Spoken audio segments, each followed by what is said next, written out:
우리 예수님께서 설교하실 때 자꾸 질문을 하시고 하셨어요.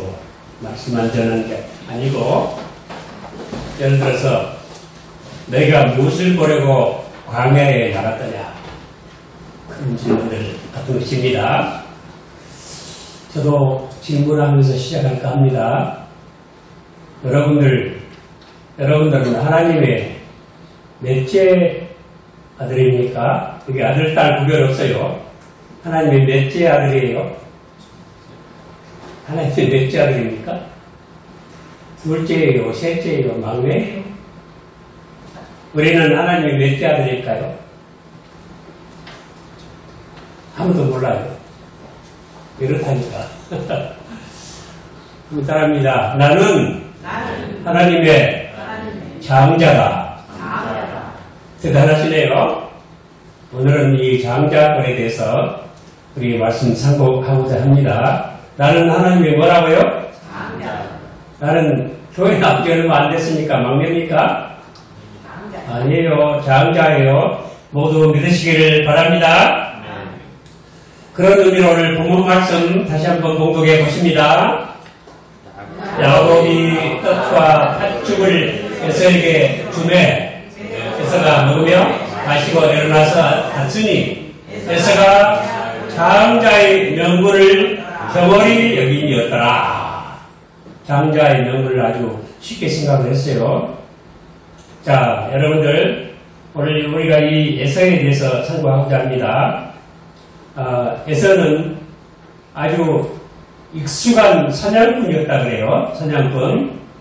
그래서 이 야곱은 조용한 사람이고, 여기 27절, 28절 한번 봉독해 보실까요?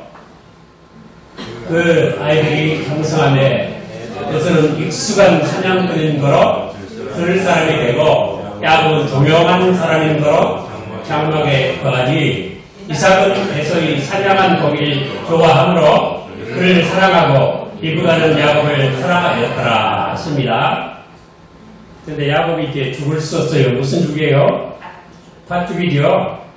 근데 그때 당시에 그 렌즈콩이라고 하는 콩이, 팥 같은 콩이 있었던가 봐요. 이 콩을 가지고 발견이 되는데, 렌즈콩이 빨갛던가 보죠. 이 콩이 볶아가지고 여행할 때 호주머니 넣고 다니면서 먹으면서 다니면 배가 든든하고 또 비싼 식량도 사용하고 그랬다 그래요.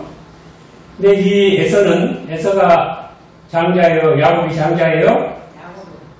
누가 장자예요? 에서가 장자죠. 근데 쌍둥이죠. 둘 쌍둥이에요. 쌍둥이인데 태 속에서부터 뭐 했다고? 싸웠다 그랬죠. 지난주에 우리가 상고해 봤어요. 에서가 사냥을 잘해요. 근데 그것도 보통 기술이 아니겠죠. 지금 같은 총으로 싹 잡혔지만은 옛날에는 뭘로 사냥했을까요? 화살로 활로 쏴서 잡았겠고, 또 뭐 사냥기가 있었는지 없었는지 모르지만은 지금 총도 있어가지고 사냥도 쉽게 하는데, 그때는 보통 기술이 없어서 안 되겠죠. 근데 사냥을 잘했다고요. 사냥을 해가지고 사냥을 하려고 산으로 들으로 막 쫓아다니다가 집에 오니까 배가 고파요? 안 고파요? 배가 고파지고 허기가 져가지고 그냥 죽을 지경인 거예요. 왜? 근데 야곱이 뭘 하고 있어요?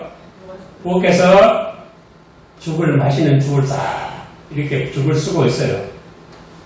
그러니까 그것 좀 안 그렇다나 그러는데, 그때 야곱의 에서의 별명이 뭐라 그랬어요? 에서의 별명이 여기 30절 한번 보실까요? 30절 야곱에게 그러게 내가 분간히 그 붉은 것을 나로 먹게 알아하니라.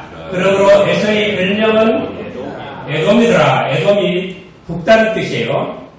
그리고 야곱은 성경이 이 나누의 주에 있는데, 야곱의 뜻은 발꿈치를 잡았다는 뜻이라 그래요. 발꿈치. 왜 이게 무슨 뜻이죠? 태어날 때 형 발꿈치를 붙잡고 태어났어요. 그래서 야곱이에요. 자, 하여튼 지기 싫어하는 성격이 꽉 잡고 하여튼 안 놔줘요. 자, 그러면서 조용하게 그렇게 부엌으로 맴돌고 요리나 잘하고, 그리고 이 에서는 사냥꾼인데 사냥을 해가지고 집에 돌아오니까 배고파 죽겠는데 야곱이 맛있는 팥죽도 쓰고 떡도 만들고 그러고 있어요. 그래서 야곱이 그거 나 좀 먹게 하라. 내가 시장하고 너무 곤비하다. 그냥 파김치가 됐단 말이야. 그러니까 이 야곱이 뭐라고 하냐면 31절 한번 보실까요? 31절 야곱이 가로되 형의 장자의 명분을 오늘날 내게 팔라. 그러니까 32절에 뭐라고 답을 해요? 내가 죽게 되었으니 장자의 명분이 내게 무엇이 유익하리까. 그러니까 33절에 야곱이 가로되 오늘 내게 맹세하라. 그래서 맹세하고 장자의 명분을 야곱에게 판지라. 왜 팔았을까요? 장자의 명분을 경홀히 읽었기 때문이라. 그래서요, 이 장자의 명분이 뭔가? 이 장자에게는 특권이 있어요. 첫째는 외적 특권, 내적 특권, 그리고 영적 특권 세 가지로 오늘 살펴봅니다. 첫째로 외적 특권은 뭐냐면, 아버지의 뒤를 계승해서 가문으로 대소사를 처리하게 주도권을 갖는 그런 특권이에요. 아버지의 뒤를 계승해요. 그래서 가문의 대소사를 주도하고 처리하는 거예요. 오늘날 우리 교회에도 회장들 있죠. 총회장, 노회장, 당회장. 총회장에 5대 권세가 있어요. 이 회장에 5대 권세가 있어요. 그 5대 권세가 뭐냐면 첫째는 대표권이고 둘째는 회무장리권이요. 회무를 주장해서 처리하는 회무장리권이 말이에요. 정리가 아니고 장리라는 거예요. 그리고 세 번째는 질서유지권이고 네 번째는 사무감독권이고 다섯 번째는 고태권이라고 해요. 고태권이 뭔지 아세요? 고태가 뭐예요? 그런 말 잘 모르죠? 의사봉 있잖아요. 의사봉. 이 고태라고 해요. 의사봉. 고태권. 이걸 5가지 5대 권세라고 해요. 회장에. 그런 그 권세가 장자에게 있었다. 그 말이에요. 역대하 21장 3절에 보면 그 부친이 저에게 은금과 보물과 그가 견고한 성읍들을 선물로 후히 주었고 여호람은 장자인 도로 왕위를 주었더니 그랬어요. 저 남왕조 유다의 제4대 왕 여호사밧 왕이죠. 아주 성군이에요. 여호사밧 왕이 아들이 7인데 다 6아들은 이렇게 은금을 많이 주고 견고한 성읍들을 선물로 후히 주고 큰아들에게는 왕권을 주었다. 왕위를 물려주었다. 그럽니다. 이런 것이 장자의 특권이에요. 두 번째로 다른 형제에게 할당된 유산의 2몫을 받는 그런 권리를 가지고 있어요. 그러니까 다른 형제보다도 2몫을 더 받는 거예요. 신명기 21장 15절부터 17절에 어떤 사람이 두 아내를 두었는데 하나는 사랑을 받고 하나는 미움을 받다가 그 사랑을 받는 자와 미움을 받는 자가 다 둘 다 아들을 낳았다 하자. 그 미움을 받는 자의 소생이 장자 80 자기의 소유를 그 아들들에게 기업으로 나누는 날에 그 사랑을 받는 자의 아들로 장자를 삼아 참장자 곧 미움을 받는 자의 아들보다 앞세우지 말고 반드시 그 미움을 받는 자의 아들을 장자로 인정하여 자기의 소유에서 그에게 2몫을 줄 것이니 그는 자기의 기력의 시작이라고 기력의 시작이라 장자의 권리가 그에게 있습니다. 설명 안 해도 알아들으시겠죠? 예, 큰아들 두 아내 사이에서 미움받는 아내의 아들이라도 그가 장자면 장자권을 그에게 주어서 앞으로 재산 물려줄게 2몫을 주라. 드시죠? 왜 그러냐면 이 장자 이 아버지가 돌아가셔도 장자가 아버지 그 재산을 물려받아가지고 어때요? 우리나라는 장자들이 물려받아가지고 산소도 지키고 그러죠. 성경에는 그런 게 안 나오지만 산소도 관리해요 안 해요? 묘도 깎고 그러죠. 그래야 되고 그 책임을 장자가 지는 거예요. 또 아직 결혼하지 아니한 동생들도 있지 않겠어요? 그러면 그 장자가 책임을 지고 출가도 시키고 그래야 돼요. 결혼도 시키고. 그래서 2몫을 주는 거예요. 2몫을 받게 되어 있습니다. 이것이 장자의 외적 특권입니다. 내적 특권이 있어요. 그 뭐냐면 하나님과 사람 앞에서 첫째로 내적 특권 첫째로 하나님과 사람 앞에서 한 가정의 대표자로 모든 일을 주관하는 거예요. 이게 하나님께 관계된 일이 있어요. 이 장자는 반드시 하나님의 언약의 상속자예요. 그리고 두 번째로 언약 관계에서 영적 축복의 후기자가 되는 거예요. 그래서 이 아브라함이 영적 축복 후기자가 어떻게 되냐면 첫째로 가나안 땅을 상속을 합니다. 이제 17장 8절에 나왔어요. 내가 너와 내 후손에게 너희 부부가는 이 땅 곧 가나안 일경으로 주어 영원한 기업이 되게 하고 너는 그들의 하나님이 되리라. 그 땅을 기업으로 받고 하나님을 자기 하나님으로 모시는 그런 영적 특권이에요. 내적 특권이에요. 그 땅에 대해서는 12월 달에 우리 성탄절에 대한 예수님 오신 것에 대한 말씀 우리 상고하고 내년 1월 달에 내가 땅에 대해서 한번 말씀드리겠어요. 그래서 꼭 이 땅을 기업으로 받으라. 왜 땅을 그렇게 강조하시는가 하는 점입니다. 그리고 두 번째 아버지의 축복을 받을 권리가 있어요. 그래서 이 앞으로 이제 우리가 상고했지만 27장에서 아버지 이삭이 에서에게 그럽니다. 27장 4절에 나의 즐기는 별미를 만들어 내게로 가져다가 먹게 하여 나로 죽기 전에 마음껏 내게 축복하게 하라. 이 장자에게 특별한 이런 축복을 받을 권리가 있습니다. 그리고 세 번째는 이 아들을 축복할 권리가 또 있어요. 장자 꼴을 가지고 아들에게 복을 축복을 합니다. 근데 이 이삭은 27장에 에서에게 복을 안 주고 야곱에게 축복을 했어요. 속아가지고. 근데 에서가 울면서 아버지 이런 축복이 어찌 하나뿐입니까? 내게도 축복하소서 하고 막 통곡을 했죠. 근데 하나뿐이라고 해요. 근데 야곱은 창세기 49장에 가면은 12아들에게 다 축복을 해요. 한 축복이 아니에요. 그리고 예수 안에서는 축복이 하나만 아니고 예수 믿는 것 그 축복은 하나밖에 없고 예수 안에는 많은 축복이 충분한 축복이 있는 줄로 믿으시기 바랍니다. 사실 창세기 49장에 보면 야곱의 12아들 중에 12아들 다 모르지요? 여러분 누구죠? 르벤부터 둘째 시몬, 셋째 레위, 넷째 유다, 다섯째 단, 여섯째 납달리, 일곱째 갓, 여덟째 갓과 아셀, 그리고 또 이사갈, 스불론, 아홉째 열째, 그리고 요셉, 베냐민 12인데 창세기 49장에는 10아들만 나와요. 갓과 스불론이 빠졌어요. 그럼에도 불구하고 49장 18절을 보면 12아들을 다 축복을 했다 그래요. 어쨌든 12아들 기록은 안 돼도 다 축복을 한 거예요. 우리가 예수 믿는 축복은 하나지만 예수 안에서는 마음복의 복이 다 우리에게 있는 줄 믿으시기 바랍니다. 그래서 이 예수 이름으로 우리는 마음복으로 복을 다 축복을 하시기 바랍니다. 그래서 그런 권리를 가지고 있습니다. 그럼 영적 축복은 무엇인가? 영적 축복 이것이 중요합니다. 여러분들 출애굽 당시에 출애굽하기 전에 하나님이 바로 왕의 마음을 강팍하게 하셔서 몇 가지 재앙을 내리셨어요? 몇 가지 재앙 내렸죠? 피게 2파운 동배 암장하고 이렇게 말하죠. 마지막 재앙이 뭐예요?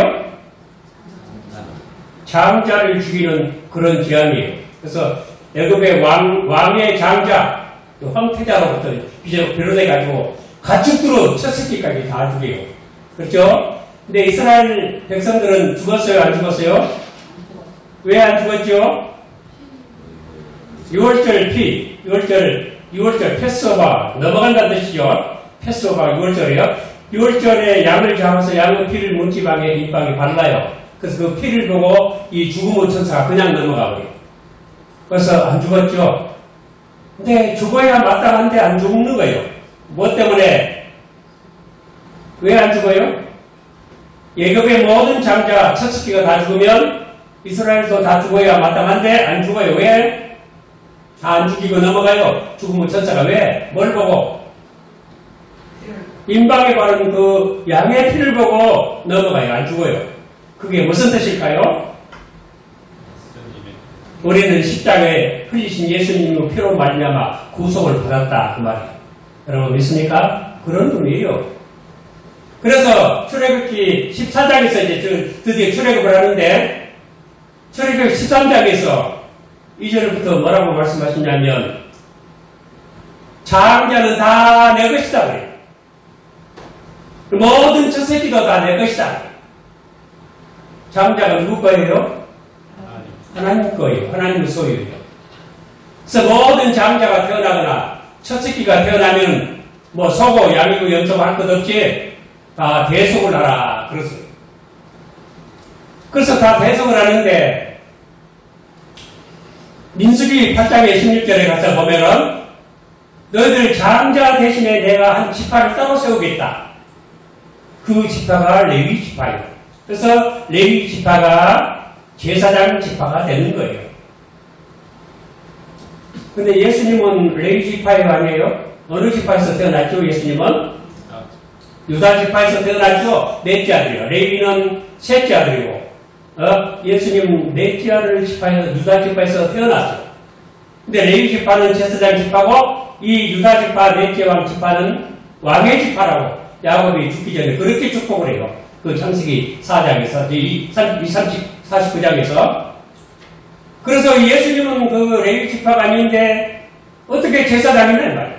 그 히브리서 내용이 그걸 따르고 있어요. 그래서 예수님은 멜기세덱의 지파다. 의의 왕, 평강의 왕, 멜기세덱 지파고, 근데 이 멜기세덱이 이 성경에 보면은, 그 14장에 보면은, 가나안 최초 전쟁이 나오는데, 도레왕이 멜기세덱이 나와요. 왕이. 살림왕이에요. 살림왕. 멜기니까, 이 의의 왕이요. 그리고 살림왕이니까 평강왕이에요. 그런데, 히브리서에 뭐라 하냐면, 이 멜기세덱이 갑자기 나오는데 이건 족보도 없고, 아비도 없고, 어미도 없고, 씨앗한 날도 없고, 끝도 없어서 하나님 아들과 항상 방불한 그런 왕이다. 그런 제사장, 특별한 제사장이다. 그거 보니까 예수 그리스도를 통해서 우리가 완벽한 단 한 번의 제사로 구원받는 것이 확실하다.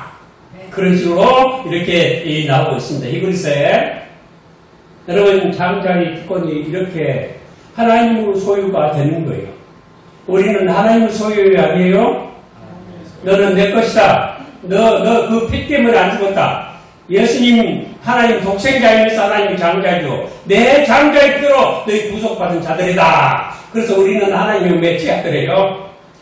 하나님의 장자인 줄로 맺히기 바랍니다. 그래서 장자는 앞으로 천국 백성이 천국 시민이 되는 거예요. 그래서 히브리서 12장 22절 24절에 그러나 너희가 이런 것은 시온산과 살아계신 하나님의 도성인 하늘의 예루살렘과 천만 천사와 하늘에 기록한 장자들의 총회와 교회와 만민의 심판자이신 하나님과 및 온전케 된 의인의 영들과 새 언약을 준 것인 예수와 및 아벨의 피보다 더 낫게 말하는 뿌린 피니라. 이 뿌린 피로 말미암아 우리가 하나님의 장자가 돼서 하늘의 도성 새 예루살렘에서 장자들의 종에 곧 모든 의인들의 회 곧 천국 백성이 되는 것을 의미하는 것입니다. 이것이 장자의 의미예요.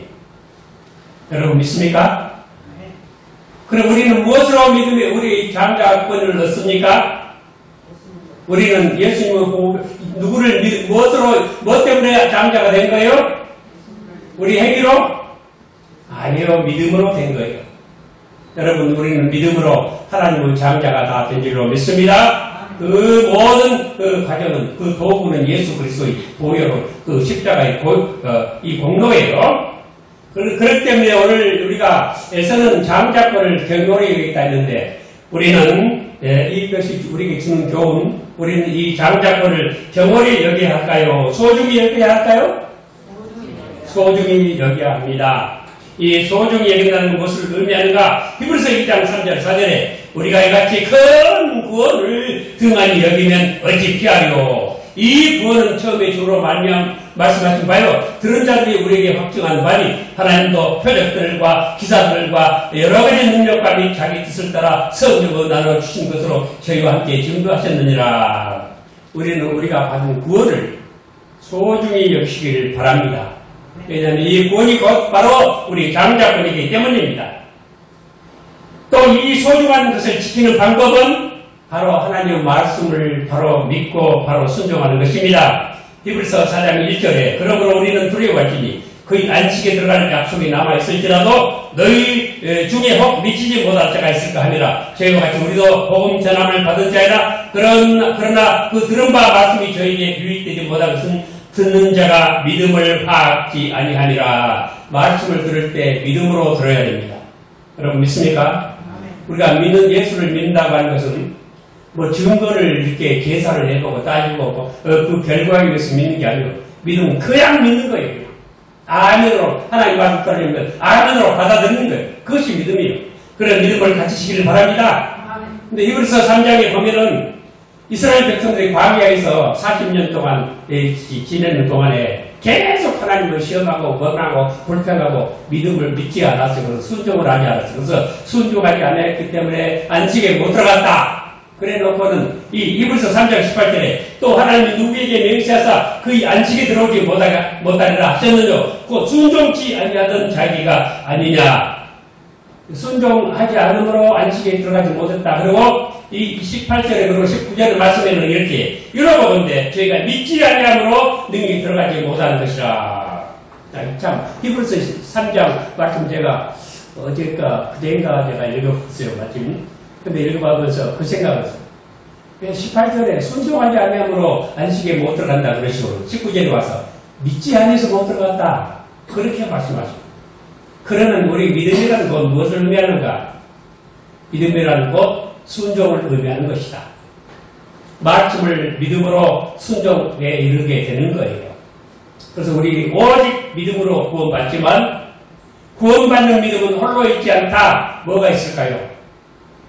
구원받는 믿음, 오직 믿음으로 구원받지만 구원받는 믿음은 홀로 있지 않는 뭐가 있어요? 그것도 몰라요? 여태 얘기했는데 순종이 있단 말이에요.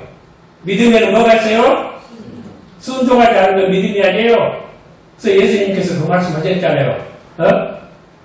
그 막 바람 불고 피가 막 내 참수가 나서 다 무너질 때 순종하지 않는 믿음은 어디에 세운 집이에요? 모래 위에 세운 집이에요. 순종하는 믿음은 이것이 바로 반석 위에 세운 집이라고 가르쳐 주신 거예요. 그래서 믿음은 곧 순종하는 것이다. 그래서 야고보가 있는 거예요.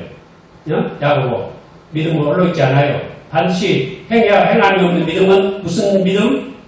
죽은 믿음. 우리는 믿음으로 항상 순종하시기 바랍니다. 그리고 이 에서에 대해서 한마디 교훈 하신 말씀, 이것은 기회를 놓치지 말라 하신 말씀이에요.